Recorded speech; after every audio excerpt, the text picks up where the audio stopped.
Good evening, ladies and gentlemen. Welcome back to the Shadow and Sun Show, and welcome back to another Arduin review. This time I'm going to be doing the middle portion of this giant phone book of Arduin greatness. As you can see, I read quite a bit more than I did last time, just because it was I had more time. And as per most of my reviews, I'm going to go straight to the table of contents and go over it, so I don't have to be flipping through hundreds of pages, because I did read, gosh, 160 to 550, so close to 400 pages over the course of the last week, in addition to reading all the other things that I reviewed last week. And now this section does have a lot of maps, but really kind of pointless to show them to you. I'm going to find one. Here we go. As you can see, this is actually the map of Arduin, which is kind of amusing. But as you can see, they're black and white. They're pretty straightforward and easy to read, and they'll probably be very helpful. But of course, it would be better to have some colored versions of these maps, as well as maybe a large map like the one on the wall, that you guys are probably pretty familiar with. There's actually two Arduin maps there. I'm hoping that someday I'll be able to put a larger world map up there above the other two when that eventually gets produced by Emperor's Choice. But let's get right on to the review. This should actually be, believe it or not, a shorter review than the first one, because most of what I read was pertaining to specific countries, and I'm not going to go into each country because I realize they'll probably, for the most part, have little bearing on your current information. Unless you've actually read this book yourself, it's going to be difficult. And I really do recommend that you grab a copy of this book, because, like I said before, it's a system agnostic book, so you could use pretty much any set of RPG game rules for it and for your adventures. So you really can use whatever part of it you like, whichever country you want your players to visit, and you don't have to do any translating of game mechanics or rules or anything like that. And I do believe I left off page 160, which was the Silk of Arachnid Origins, which were a bunch of very interesting alternatives to regular rope. We'll start off with the history of the world, the prehistory, the creation, etc. If you've ever read the Silmarillion, you know that it's a very difficult read of the creation of the world myth and all that. This is a lot more down to earth style of writing, and a lot easier to absorb. Not a lot of 18 syllable words for every character's name, and just weird combinations. These are more simple names, easier to just to hang on to. That was the main problem I always had with the Silmarillion. I always had to just remember the characters, the first letter of that name, and that was the name, because I was never going to be able to pronounce those names correctly. Here you don't really have that problem. Then there's the Demons of the Dark, and the Warring of the Gods, and the Antediluvian cultures, and of course the Cathoi, which were basically the ancients, if you will. So many stories have their own version of the first race that made all the great advancements, created magic, and basically set all of the universe in motion when it came to intelligent life. And this is really no different. They're uh, a super powerful, highly technological, as well as magically advanced civilization. And if your campaign doesn't have something like that, I understand. But from as far back as I can remember, all my campaigns and my game worlds, which are basically all in the same universe, had a very similar prehistory. And this one is, because I'm just reading it for the first time, not the same as mine, but there are a lot of obvious similarities, which I think just about anybody would kind of come up with on their own. I know other game companies, especially like Games Workshop, and there's another one that's not coming to my mind.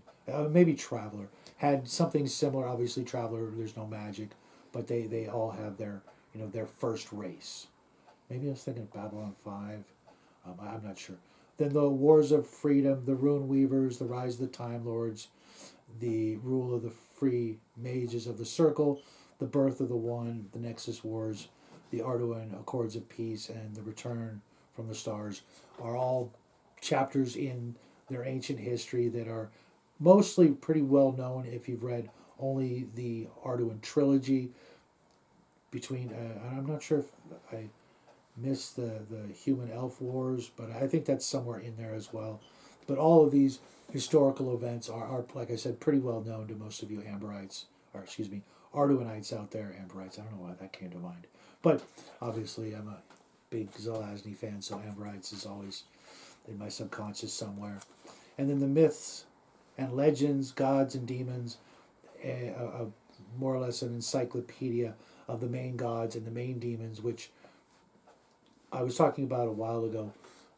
I forget where, but any good game master really needs to have those two categories of super beings really firmly entrenched in their campaign, for not just the clerics and the wizards and things like that, but even for the common man and woman in the world. They should have some sort of information about that, just as we here, on Earth or in America, we have I'm not going to say working knowledge, but at least a minimal understanding of the fact that there are other religions and other cultures out there that have different beliefs and ways about doing things, and how their societies are built on those myths and those religions and all those stories over time build up and create the culture regardless of where it is. And this is a great example of how it should be done, in my opinion. Then Death and Beyond, obviously, again, part of the religious aspect of a world, their beliefs on what happened with death.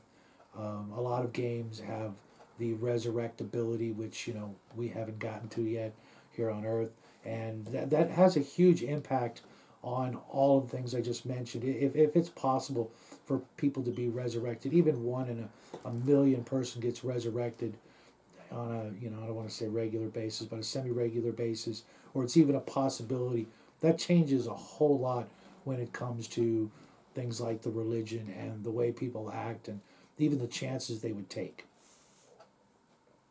Then the old gods, not quite forgotten, old pantheons, old gods of Arcala and Kaora, and the greater demons, and the minions and sendings of the gods, which is kind of a leftover from one of the chapters I read in the first 9 books, the different gods and the minions like angels and demons that they may, or Valkyrie, that they may send to assist or hinder the player characters, which is a fun way to help the party out, especially if there's a cleric in the group.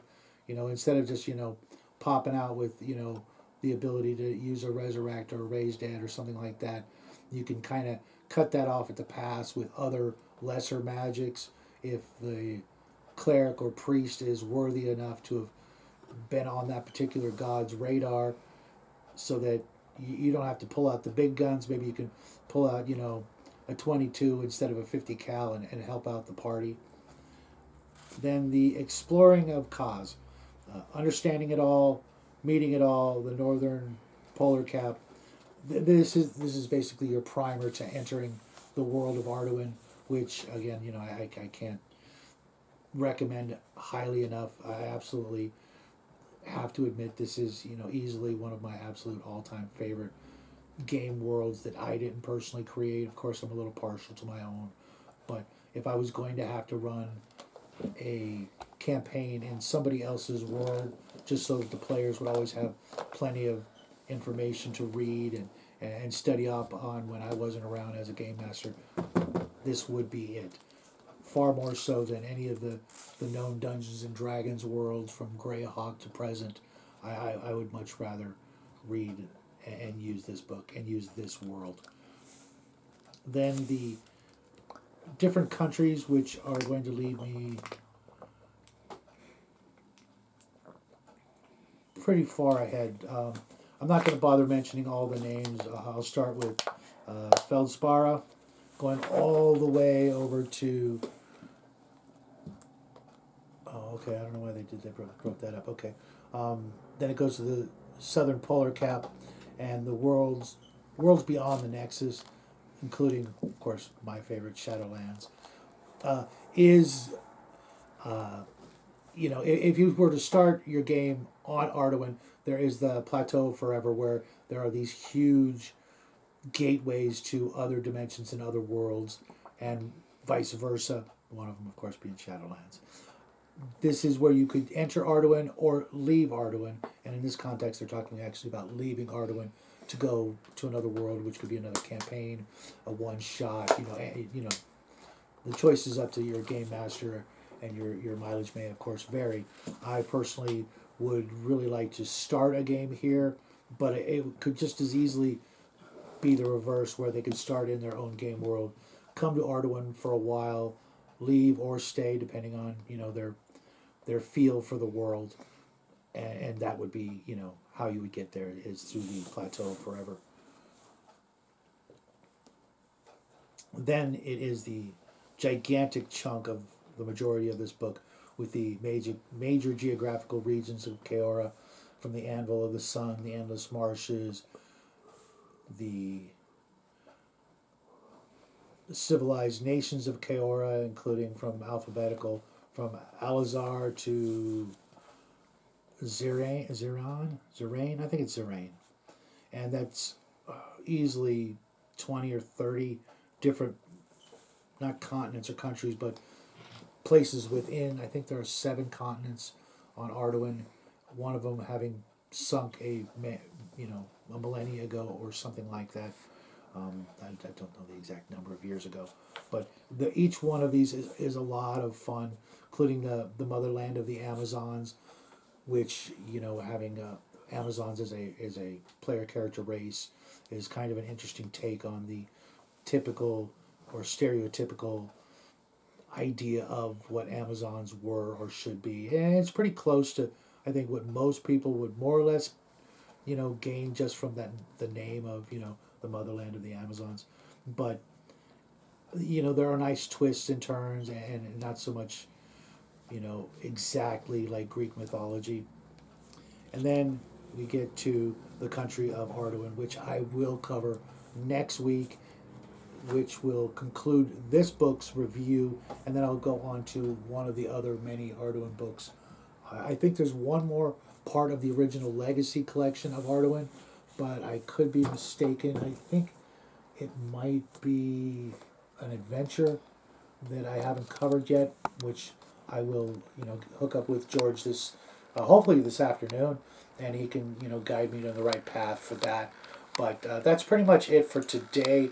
I didn't want to bore you with a lot of geographical data of places that you might not have heard of before. If you guys have, and you have this book, and you want to chime in and let me know if I missed something, let me know. But I think I've covered just about everything the average gamer, especially the new gamer just discovering Arduin. I assure you, this is one of the greatest prefab worlds out there to explore and to adventure in, and I really hope all of you guys will at least visit it once in your lifetime. The sooner the better. But that being said, I thank you guys for sticking around and enjoying Arduin with me. There's not as many of us left as there used to be, but hopefully with Emperor's Choice and all of you good people out there, we can actually change that and bring more people to David A. Hargrave's wonderful, wonderful world of Arduin. So until next time, have a absolutely great weekend.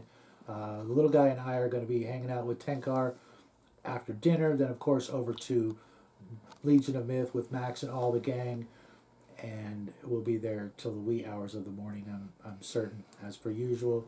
Then, of course, tomorrow we'll have a gaming session with the great Bruce Lombardo of Dick's Division and his Pathfinder game.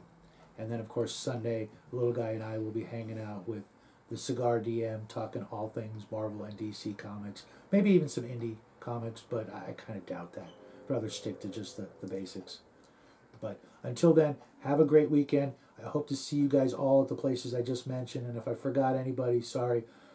Maybe next time, hit me up in the comment section if I forgot to mention you guys. But we love you guys. Have a wonderful weekend, and bye.